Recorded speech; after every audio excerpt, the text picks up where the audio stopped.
Hi friends, इस ICT education में आपका स्वागत है। दोस्तों जैसे कि आप जानते हैं, ई डिस्ट्रिक्ट से उत्तर प्रदेश की हम बात कर रहे हैं।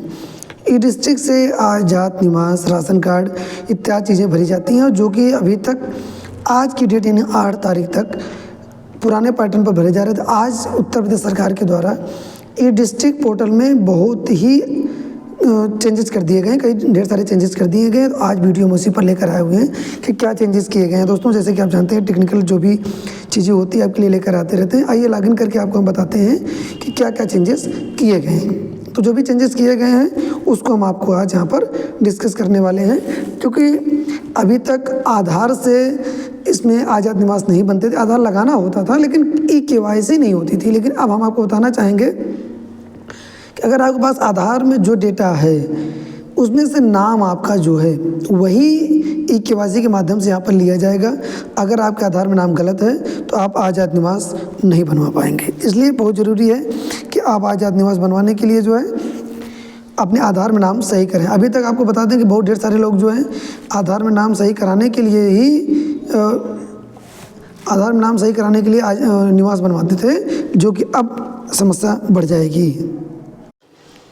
आइए हम लॉगिन करके यहाँ पर देखते हैं कि क्या चेंजेस किए गए हैं। जो भी चेंजेस किए गए हैं उसको पहले यहाँ पर लॉगिन करते हैं, फिर आपको हम बताते हैं किस तरीके से आपको फॉर्म भरना है और चेंजेस क्या क्या हैं।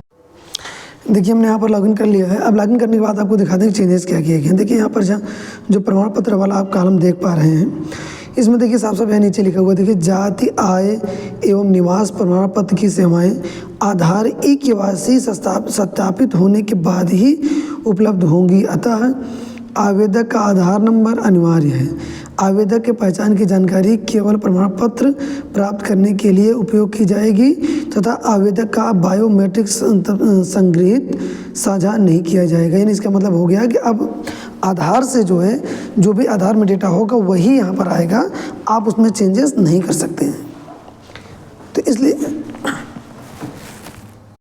इस तरीके से दोस्तों यहाँ पर जो हमने आपको बताया कि जाति, आय एवं निवास प्रमाण पत्र की सेवाएं जो हैं उसे अब आधार से लिंक कर दिया गया है। यानी अब देखिए यहाँ पर जैसे यहाँ पर हम जाति प्रमाण पत्र पर क्लिक करते हैं, इस पर क्लिक करते ही देखिए यहाँ पर सीधे सीधे आपसे आधार नंबर ही मांगा जाएगा। यानी अगर आप आधार नंबर डाल रहे हैं तो उसकी OTP जाएगी। OTP लेने के बाद ही अब आज़ाद निवास का आप अप्लाई कर पाएंगे। अगर आधार में आपका मोबाइल नंबर नहीं है तब भी आप जो है आज़ाद निवास के लिए जो है अप्लाई नहीं कर पाएंगे दोस्तों। इसलिए बहुत आवश्यक है कि अब थोड़ी समस्याएं बढ़ने वाली हैं। इस तरीके से हम यहाँ पर देखिए अपना आधार नंबर डाल चुके हैं, ठीक है। अब यहाँ पर हम सबमिट करते हैं।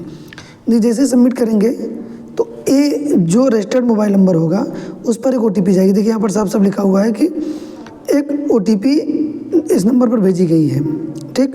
अब OTP इंटर करेंगे हम जो है, उसके बाद ही हम इसमें आगे कुछ बढ़ पाएंगे। तो यहाँ पर हमने OTP इंटर कर दिया है। अब देखिए जैसे यहाँ पर हम आगे सबमिट करते हैं तो यहाँ पर पूरा डिटेल खुलकर आ जाएगा। उसमें केवल नाम ही नाम आ रहा है। देखिए यहाँ पर जो है हमने सबमिट कर दिया है।